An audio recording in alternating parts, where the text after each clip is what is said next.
सच्चे हृदय से किया गया व्रत सभी पापों को मिटा देता है, हर दुख हर विपत्ति को हर लेता है।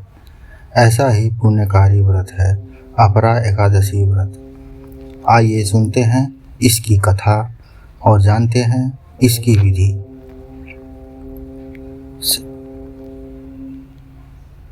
पुराणों में कहा गया है, ज्येष्ठ मास के कृष्ण पक्ष की एकादशी को जो श्रद्धा से अपरा एकादशी का व्रत करता है, उसे गंगा स्नान, कुरुक्षेत्र में दान और काशी में मृत्यु के समान पुण्य प्राप्त होता है। बहुत समय पहले महिषामती नगर में राजा महिषमान का राज्य था।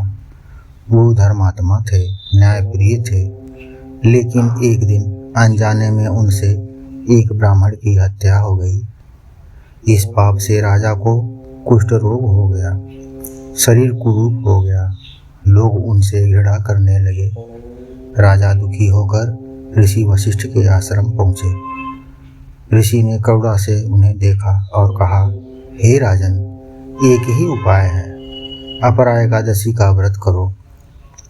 इस व्रत के प्रभाव से तुम्हारे पाप धुल जाएंगे और तुम फिर से स्वस्थ और सम्मानित हो जाओगे। राजा ने पूरे नियम और श्रद्धा से अपरा एकादशी का व्रत किया। कुछ ही समय में उनका शरीर स्वस्थ हो गया, खोया हुआ सम्मान लौट आया और अंत में उन्होंने भगवान विष्णु के परम धाम को प्राप्त किया।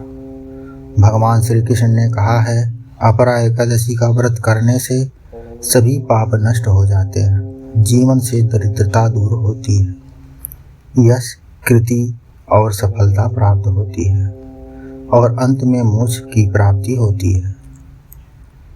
जो इस व्रत की कथा सुनता और सुनाता है, वो भी पुण्य का भागी बनता है। आइए जानते हैं इसकी व्रत विधि।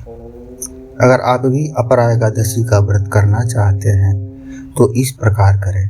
व्रत की विधि: एक दिन पूर्व यानी दशमी तिथि को सात्विक भोजन लें और रात्रि में भगवान विष्णु का स्मरण करें। एकादशी के दिन ब्रह्मा मुहूर्त में उठकर स्नान करें, स्वच्छ वस्त्र धारण करें। भगवान विष्णु की मूर्ति या चित्र के सामने दीपक जलाकर व्रत का संकल्प लें। भगवान को पीले फूल, तुलसी पत्र, पंचामृत और फल अर्पित करें। पूरे दिन उपवास करें। यदि पूर्ण उपवास संभव न हो तो फलाहार लें। दिन भर भगवान विष्णु के मंत्र और नाम का जाप करें। शाम को दीप जलाएं, आरती करें, भजन करें। रात्रि में जागरण करें और भगवान की लीलाओं का श्रवण करें। अगले दिन द्वादशी को ब्राह्मण या जरूरतमंद को भोजन कराएं, दान दें और फिर स्वयं भोजन ग्रहण करें। इस प्रकार अपरा एकादशी का व्रत पूर्ण होता है। श्रद्धा से किया गया यह व्रत हमारे पापों को धोकर जीवन को सुख, शांति और मोक्ष की ओर ले जाता है। आप भी इस पुण्य अवसर पर व्रत करें और भगवान विष्णु की अनंत कृपा पाएं। ओम नमो भगवते वासुदेवाय। जय श्री हरि। अगर ये वीडियो आपको पसंद आई हो तो वीडियो को लाइक करें और चैनल को सब्सक्राइब करें।